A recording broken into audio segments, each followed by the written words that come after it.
What I'm about to read to you comes from the book by Dan Millman titled The Laws of Spirit, A Tale of Transformation, Powerful Truths for Making Life Work. Dan writes that this is a series of conversations and experiences with a fictional sage, a woman of extraordinary grace and understanding, who teaches through vivid imagery from the natural world.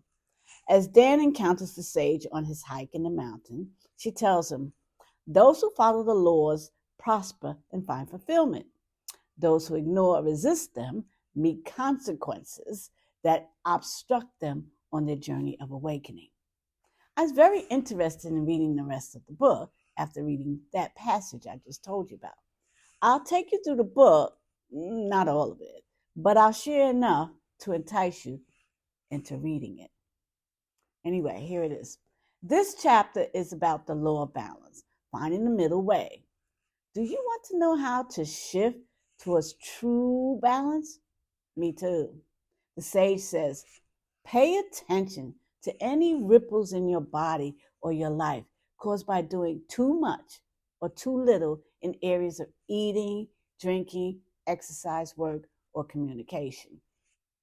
Here's some more tips for helping you when you're feeling out of balance. The sage states, when you're out of balance, it feels normal to you. Because of this, you keep leaning towards the familiar side.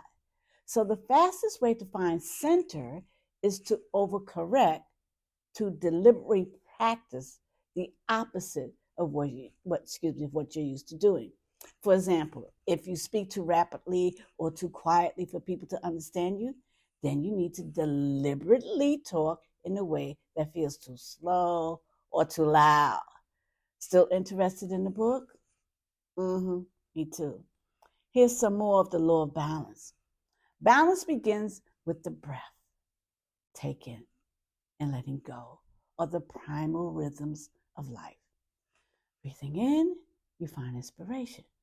Breathing out, you find release. Inspiring and expiring, birth and death with every breath. Wow, right? In this book, there are 12 laws. The law of balance, the law of choice, the law of process, the law of presence, the law of compassion, the law of faith, the law of expectation, the law of integrity, the law of action, the law of cycles, the law of surrender, and the law of unity.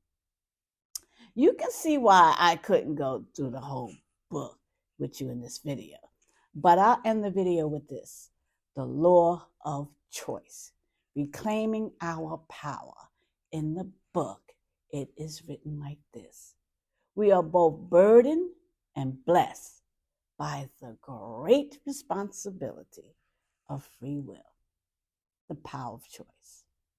Our future is determined in large part by the choices we make now. We cannot always control our circumstances, but we can and do choose our response to whatever arises. Reclaiming the power of choice, we find the courage to live fully in the world. Let's continue with this lesson the sage is teaching Dan. She says, decisions are not made with words, but with actions. Those in pain need our compassion and support. But if we carry the weight for them, we rob them of their strength and self-respect. Unless you realize you have the power to say no, you can never really say yes to your relationships, to your work, to your life, to anything. You don't have to wait to make a positive, empowering change. You don't have to go to school. You don't have to work. You don't have to go to war. You don't have to be married or have children or act as other people expect or desire you to. You don't have to do anything. Just recognize that every action or inaction has consequences, and that your willingness to accept these consequences gives you the power and freedom to choose who you really are where you are and what you will do. That's when life changes from an obligation to a blessed opportunity. That's when miracles happen. Okay, that's a lot. I got to stop there. That's enough insightful, powerful messages for both of us. I do suggest you get the book. It's a short read, only 110 pages.